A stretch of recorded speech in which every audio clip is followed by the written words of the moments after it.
The Signal Oil Program, The Whistler.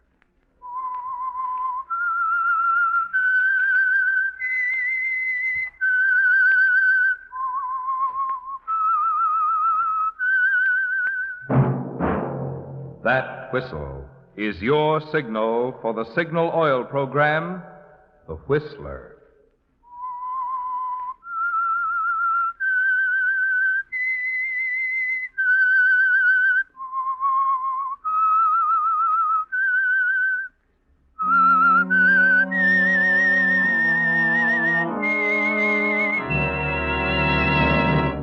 I am the Whistler, and I know many things, for I walk by night. I know many strange tales hidden in the hearts of men and women who have stepped into the shadows. Yes, I know the nameless terrors of which they dare not speak. Yes, friends, it's time for the Signal Oil Program, The Whistler. Rated by independent research, the most popular West Coast program in radio history. And Signal gasoline is tops, too, tops in quality. It takes extra quality, you know, to give you extra mileage. And Signal is the famous Go Farther gasoline. So look for the Signal circle sign in yellow and black that identifies friendly dealer-owned Signal stations from Canada to Mexico. And now the Whistler's strange story. Wedding Gift.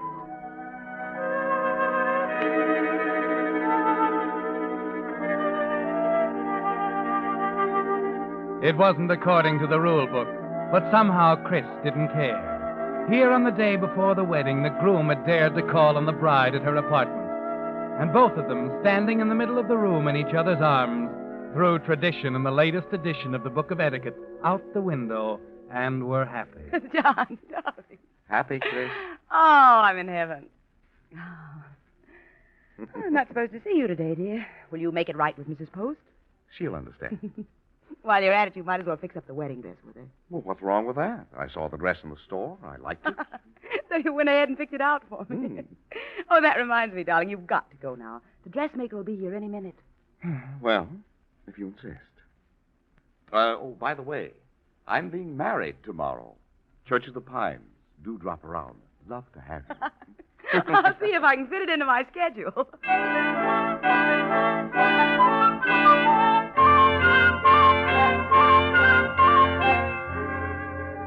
It's been a long time coming, Chris. An uphill fight against poverty and squalor and the commonplace. A fight that turned a nobody into a somebody in a few short years. A battle that took you to the topmost rung of the ladder and made your name a synonym for career girl. Yes, it was a brilliant fight, Chris, and it will end tomorrow in shining victory in your marriage to John Gray. There's music inside you now, a song of triumph, as at 5 minutes before noon, you wait for the dressmaker to arrive with your wedding dress. And just 5 minutes later, the song suddenly changes to an ominous one as you open the door for her. Marion. Hello, Chris. Why, Marion. Darling, it's been so long since I've seen you. I thought it was the dressmaker, that's why. It is. I'm the dressmaker, Chris. Why, Marion, I didn't even know you were in town. I saw your order in the file. Made it a point to get the assignment. Well, good heavens, it's been years. Yes. Since you and Father... I'm trying to forget that now, Marion. I wish I could forget it. You've come a long way since Denver, haven't you? Up and forward, the Horatio Alger girl. That is over and done with. Not for me. It'll always be there in front of me. The picture of you worming your way into my father's affections until he thought you loved him. Until he told my mother he was through. Marion, will you please? That was number one. The step number one, wasn't it? The girl secretary who wanted to go places and wouldn't let anything stand in her way. Your father was a very irrational man, Marion. I remember hearing you say that before. To the coroner. I had nothing to do with his killing himself. Of course you didn't. They called it suicide. And it was all a coincidence that Father had just signed over the controlling interest in his business to you the week before. Marion, I'm very sorry about all this. I've tried to be pleasant. Just won't work. Please take the dress and go. I'll make other arrangements. I don't think you will. Why not? The man you love has his heart set on this dress. He might wonder why you changed your mind. I'd be only too happy to tell him. Now, let's get on with the fitting. Get the dress out. All right.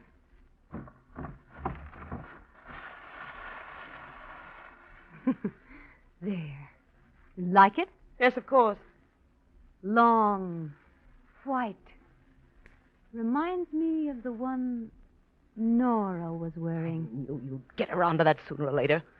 I wonder where Nora is now, Chris. I wonder what she's doing. What she can do now that... Stop it! Stop it. All right, Chris. Why must you hate me? Why? Hate. It's a terrible, practical hate, Chris.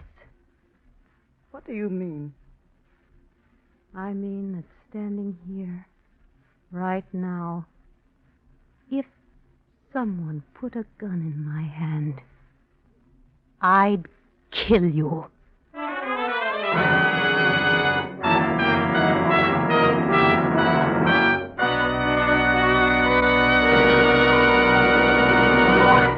With the prologue of Wedding Gift, the Signal Oil Company is bringing you another strange story by The Whistler.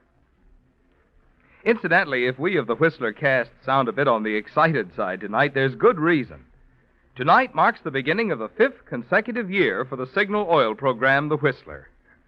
Even through the summers when so many programs go off the air, Signal Oil Company has continued The Whistler, and steadily its popularity has grown, so that for many months The Whistler has ranked tops in popularity among all Pacific Coast programs. Well, believe me, we of the cast are mighty grateful for your loyalty, which has made this record possible. In fact, there's only about one thing I can think of which could make us any happier.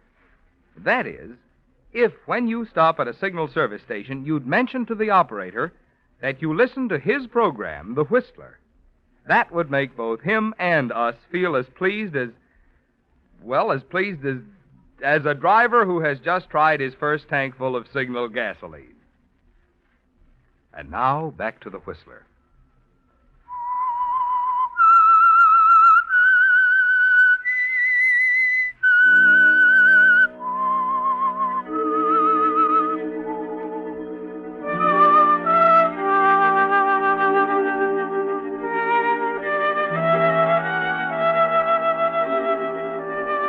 Yes, Chris, you've come a long way since Denver and the years of struggle. Those other years, that other life you've conveniently locked up in a cabinet and filed away to be forgotten. And that's why it hit so hard, this coincidence that struck like a thunderbolt when Marion Lance walked out of the past. Now of all times, when your hopes, your dreams, everything is reaching fulfillment in your marriage to John Gray. Naturally, there's nothing else but the wedding on your mind during the ceremony. But after it's over, after the congratulations, the well-wishers, the champagne at the reception, after all that, there's still an intangible feeling of dread, even as you sit next to John driving off on your honeymoon.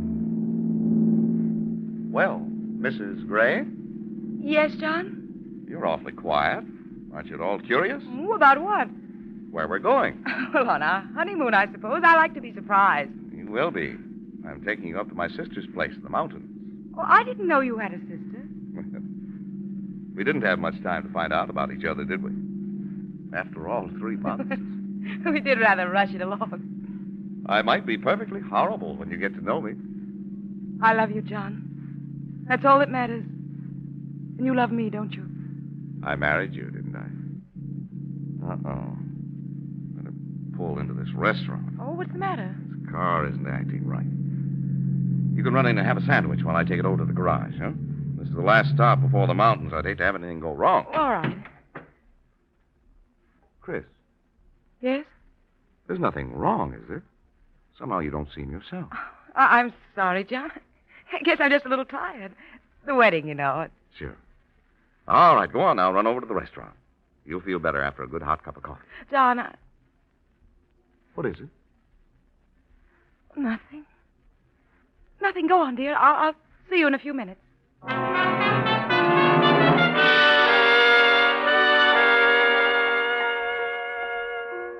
You're away from Marion now, Chris. She's somewhere behind you in the city, and yet you know it isn't over. But now it's catching up with you. Somehow you've got to prepare for it. Sooner or later, John is bound to find out. And you're wondering what to say to him as you slide into a booth in the roadside restaurant. Idly pick up a menu, unconscious of the man who walks quietly up to the table. You feel his presence there even before you look up at his face. Edgar. Hiya, Chris. Oh, you startled me for a moment. Sorry. You don't mind, of course, if I join you? How have you been, Edgar? It's been a long time. Yes, it has, but I'm getting along, Chris, somehow. Oh, I'm glad. Sure. I heard you were getting married. The wedding was this morning. Yeah, I was just having a drink on it. Sorry I missed it. Edgar, what are you doing here? I plan to have dinner. Anything unusual about that? No, only I saw Marion Lance yesterday. She worked on my wedding dress. How nice of her. How is Marion? She came to the wedding, too. Or did you already know? Always sparring, aren't you, Chris? Wanting to be sure of your ground. Well, what's so odd about seeing two old friends? You've certainly got plenty of them around. Then you didn't know about Marion. The two of you... What is it, Chris? You worried about your husband? Think he'd object to us? Certainly not. My husband loves me very much, Edgar. He'd probably object to Nora, too, don't you think? Well, what about Nora, Chris? Ever see her anymore? Not for some time. Sorry, Edgar, but I must be leaving. John is probably... Oh, no, Chris, don't run off. Not when we got so many things to talk about. I haven't time now. The model agency, for instance. How's it doing? Thriving as usual? I no longer have the agency. Well, neither have I. But I'm sure it went out of your hands at a nice profit.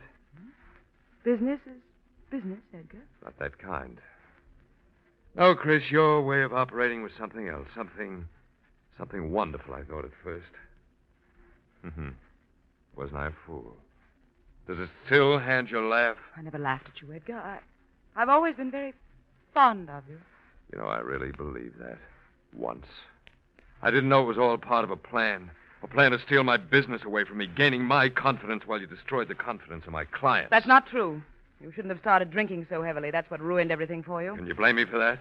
Watching you take over everything and not being able to do anything about it? You can't blame your clients for not being willing to listen. You weren't responsible. Not after you came along, I wasn't. No, Chris, you were good. You did a thorough job, a neat, clean job of taking everything and tossing me out in the snow. Edgar, you're raising your voice. All right, Chris. All right, I'll lower it. Because I shouldn't tell the whole world that if I had the opportunity, I'd kill you. Let me go. Leave me alone, Edgar. I've done nothing to you.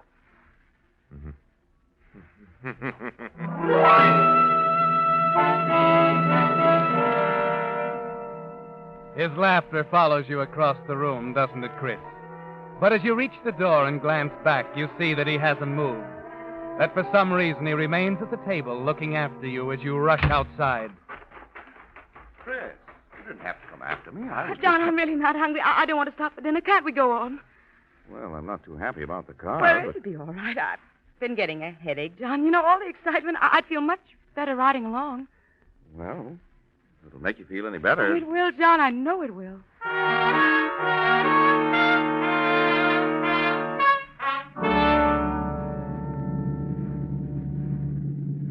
John. Yeah? I guess I'd better tell you I have been worried. Well, I was right then. Dear, you know, whatever success I've had has been made from almost nothing. I admire you for it. I'm glad. But along the way, John, no matter how hard I've tried to be fair, I have made enemies. Well, that's a natural thing, isn't it? I just wanted you to understand. To know that, well, you might hear things about me from time to time, you know? Maybe even meet people who say things you won't like to hear. Oh? John, if that should happen, will you come to me? Will you hear my side of it? I said I wanted to marry you, Chris. No one can ever change that. Darling, you're the most wonderful thing that ever happened to me. Well, let's not even talk about anything else, Chris. Besides, I've got deep, dark worries of my own. Oh? This car. I don't like the way this motor's missing. Everybody on the road's passing. Well, aren't we almost there? Yeah, it's just a few more minutes, and it's a good thing.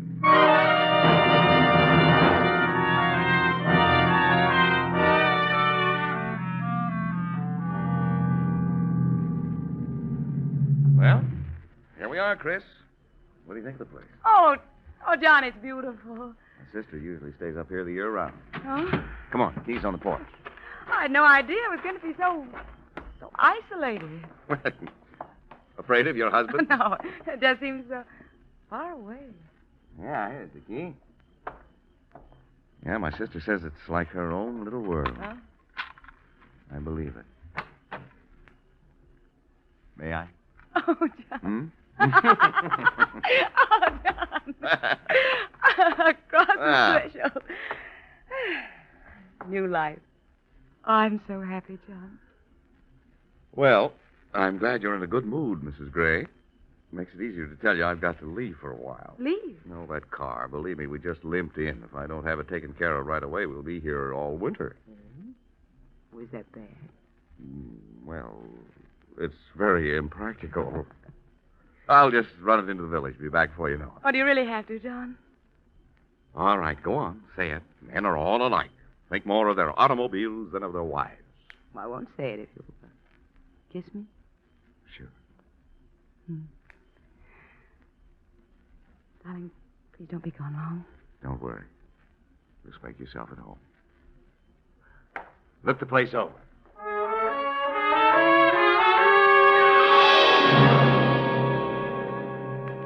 He waves as he drives away, Chris, and you stand looking after him for a moment.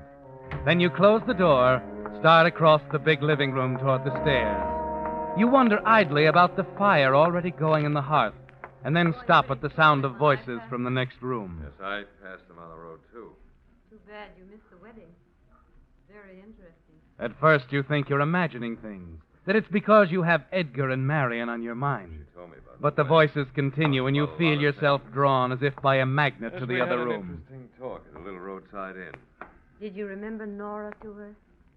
I'm sure she's wondered about Nora. They're sitting there talking idly. No. No, it can't be. They don't even look up as you stand there. Marion's hands continue to manipulate a pair of long, heavy knitting needles. Edgar's moves slowly across the barrel of a hunting rifle he's cleaning as he talks. As you walk toward them, you tell yourself that you must fight down your terror.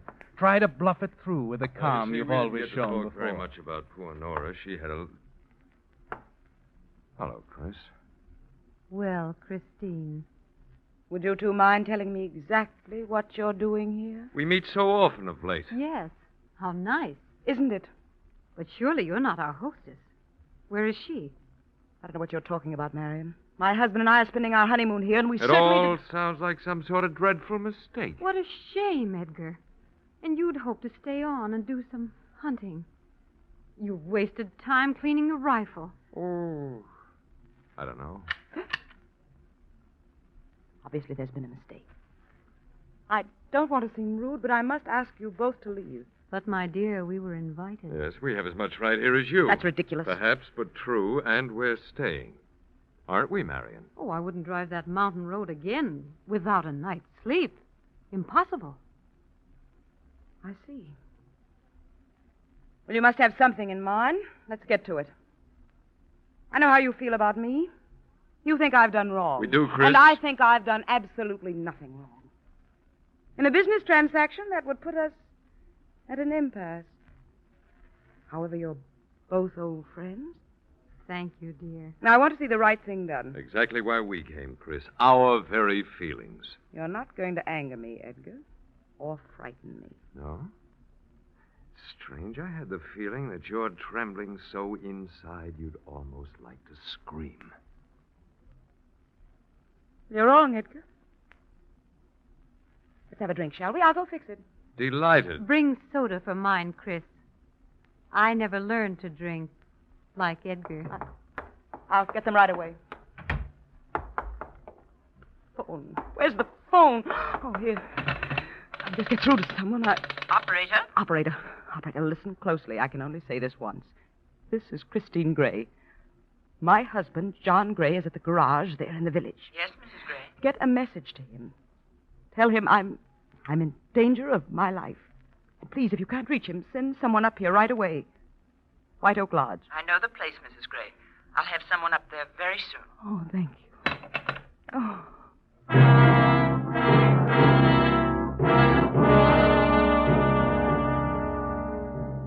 You've never been so thankful to anyone as to that operator, have you, Chris?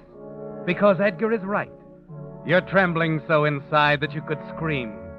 And as you set up their drinks, your hands shake almost uncontrollably. But the knowledge that someone, maybe even John, is on the way steadies you. And you're able to act composed as you join them again in the other room. I'll just set the tray here. We can all fix our own. Good. We were talking about Nora, Chris.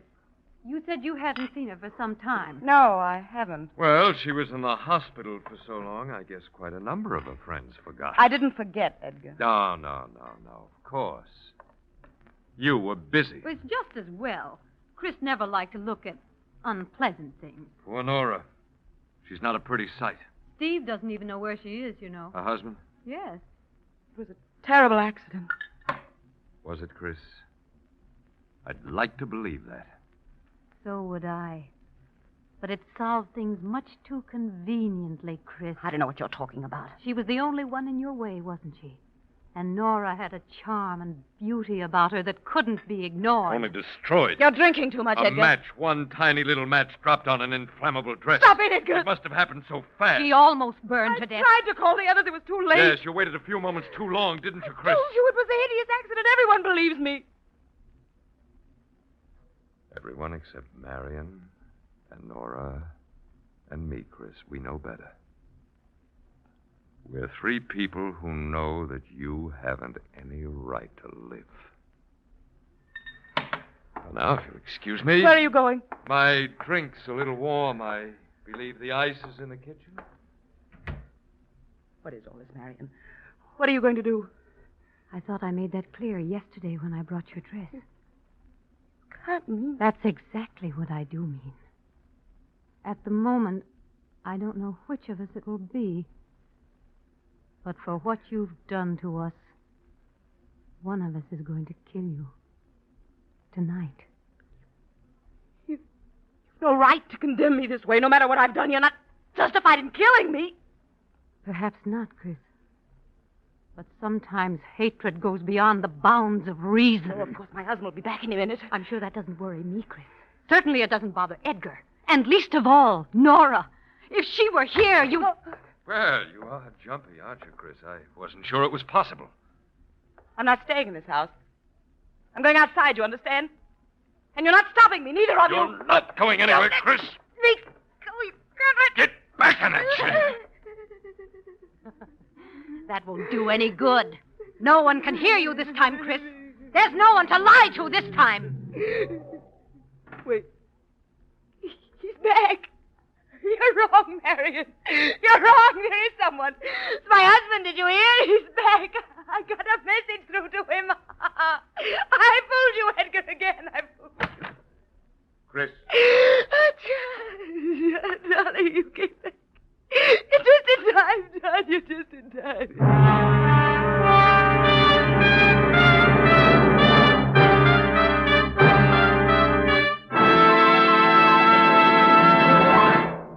The Whistler will return in just a moment with the strange ending to tonight's story. Meantime, let me give you a clue toward solving another mystery. How to make today's shrinking dollars buy more value. When it comes to your gasoline dollars, if you want to be sure you're choosing the gasoline that gives you the very maximum in performance and mileage, there are just two things to remember. One, in gasoline, it takes extra quality to go farther. And two, Signal is the famous Go Farther gasoline. Yes, it's a fact. Your best yardstick of gasoline quality is mileage, the thing Signal gasoline is famous for. After all, in order for a gasoline to give you more miles per gallon, it has to help your motor run more efficiently. And when your motor runs more efficiently, naturally you enjoy quicker starting, faster pickup, smoother knock-free power. In other words, the superior performance you expect of a superior gasoline. That's why we say, to be sure of the tops in gasoline quality, just remember two things. One, in gasoline, it takes extra quality to go farther. And two, Signal is the famous Go Farther gasoline. And now, back to the Whistler.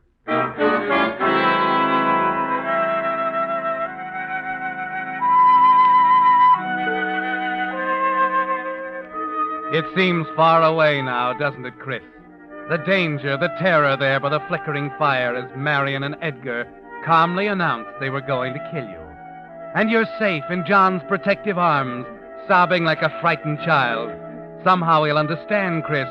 Somehow you can explain away those two vicious people standing quietly at the other side of the room. It was awful, John. They were going to kill me. Christine. They're hateful, jealous people, John. They resent my success. Chris. What? Chris, I want you to meet my sister. I picked her up tonight at the telephone office. She's the operator you talked to a few minutes ago. On the telephone. Nora. Hello, Chris. John. Nora? You knew her as Nora Lancaster. Her maiden name was Gray. Nora. Nora, your sister. The operator. Yes, Chris. You didn't destroy my voice. That's about all you left me. John. John, what is this? What are you doing? I'm going now, Chris. If my car will get me down there, I'm going down to the village to notify the police. You can stay here with your friends. It'll be too late. John, you love me. You said you loved me. I never said I loved you. I said I wanted to marry you. You don't know what you're doing, John. Yes, you do know. You're part of it, too. We were helpless, all of us, until you made one mistake, Chris. You fell in love with me. John, that's why. That's why I married you, yes. John, listen to me. I didn't mean it, John. I didn't think what I was doing. I was poor. I couldn't stand being poor, John. I couldn't stand not having a family I could be proud of. I worked and I slaved, John. I never wasted a cent. I never wasted a moment. John, I never let anything stand in my way. John! Your husband is gone, Chris. And this is his wedding gift to you. This house and the three of us.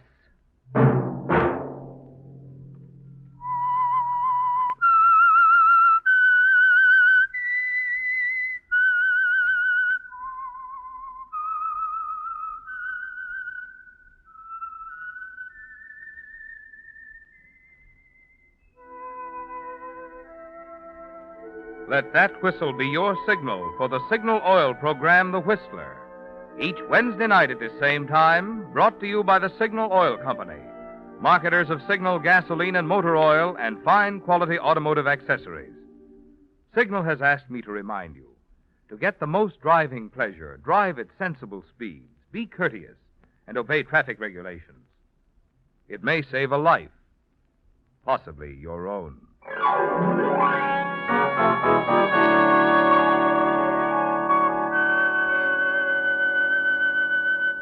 Featured in tonight's story were Betty Lou Gerson, Jeanette Nolan, John McIntyre, and Arnold Moss.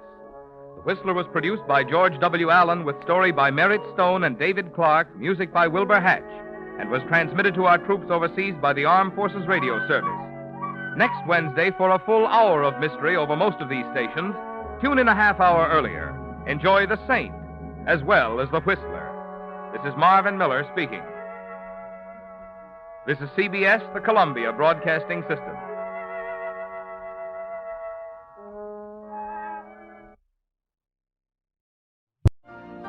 You've been listening to the OTR Gold Network.